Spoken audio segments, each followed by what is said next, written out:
Pasca ledakan di permukiman warga di Pamulang, Tangerang Selatan, warga bergotong royong mengambil sisa barang berharga yang bisa diselamatkan. Sempat ditutup karena rawan runtuh, kini bangunan yang tinggal sisa pondasi dan sebagian atap dirobohkan warga. Berikut liputan jurnalis Kompas TV, Niputu Trisnanda dan juru kamera Yohan Bagja dari Cabe Ilir Pamulang, Tangerang Selatan. Saudara, salah satu daerah di Pamulang, Tangerang Selatan menjadi sorotan publik setelah ada ledakan besar yang terjadi dan juga membuat 8 rumah mengalami kerusakan, di mana 3 diantaranya mengalami kerusakan berat. Seperti yang Anda saksikan, juru kamera Kompas TV, Yohan Bagja akan menunjukkan kepada Anda, ini adalah 3 rumah yang mengalami kerusakan cukup parah, di mana seperti yang Anda lihat, ini ada tembok-tembok, kemudian juga atap rumah roboh seutuhnya. Sebelumnya, beberapa saat yang lalu, saudara, sebetulnya area ini ditutup dengan menggunakan seng, karena kalau Anda lihat memang pondasi-pondasi dari masing-masing rumah ini juga sudah rubuh, artinya memang cukup berbahaya jika melakukan aktivitas di area ini.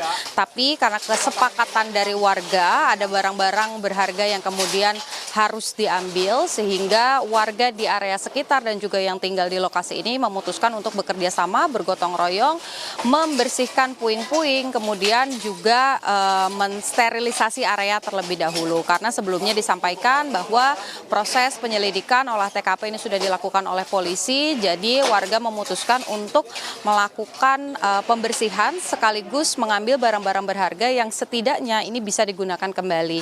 Untuk alasan keselamatan, saudara, kami hanya akan melaporkan dari titik ini karena memang kalau Anda lihat pondasi-pondasinya ini hanya disanggah oleh tiang-tiang kecil saja yang tersisa begitu, sementara bagian atap beberapa masih ada yang terpasang tapi tidak ada penyangganya, sehingga ini berbahaya.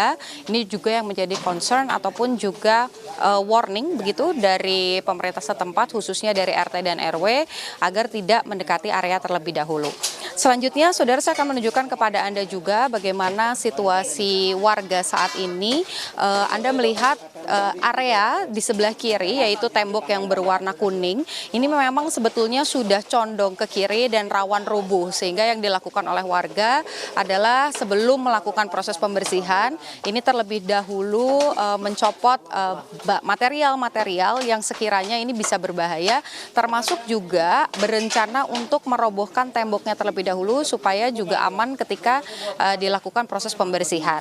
Tadi, saudara, saya ingin menunjukkan kepada Anda beberapa warga yang tadi sempat saya tanya mengenai identitas, kemudian juga siapa yang tinggal, ini area apa. Tadi disampaikan bahwa sebetulnya dari 3 rumah ini merupakan penghuni yang sudah tinggal cukup lama, dan rumah-rumah yang terdampak ini juga merupakan rumah tinggal, melainkan bukan kontrakan begitu. Jadi warga memang mengenal cukup baik siapa yang tinggal di area ataupun juga dari rumah-rumah ini. Salah satunya adalah lansia, sementara 2 lainnya yang tinggal di 2 rumah sebelahnya ini merupakan warga dengan usia menengah begitu ya, tidak terlalu tua tapi juga bukan anak muda. Dari informasi warga memang sempat mendengar suara ledakan yang cukup keras begitu, dan dari keterangan warga juga ini tidak ada api, tidak ada asap begitu, hanya ledakan saja. Sampai dengan saat ini proses penyelidikan masih terus dilanjutkan. Beberapa barang bukti sudah disita seperti ada tabung gas, kemudian kompor dan juga selang regulator. Kita masih menunggu sebetulnya apa penyebab dari ledakan yang cukup besar ini sampai mengakibatkan 8 rumah terdampak dan 3 diantaranya rusak berat, dan juga ada 7 orang yang terluka dan saat ini masih dirawat di rumah sakit. Beberapa warga juga memutuskan untuk tinggal di rumah saudara terdekat ataupun juga di area posko, karena dari pemerintah setempat ini juga sudah menyediakan dapur umum supaya mereka tetap tercukupi begitu, baik itu makanan ataupun juga logistik-logistik lain seperti air bersih. Niputu Trisnanda, Yohan Bagja, Kompas TV, Jakarta.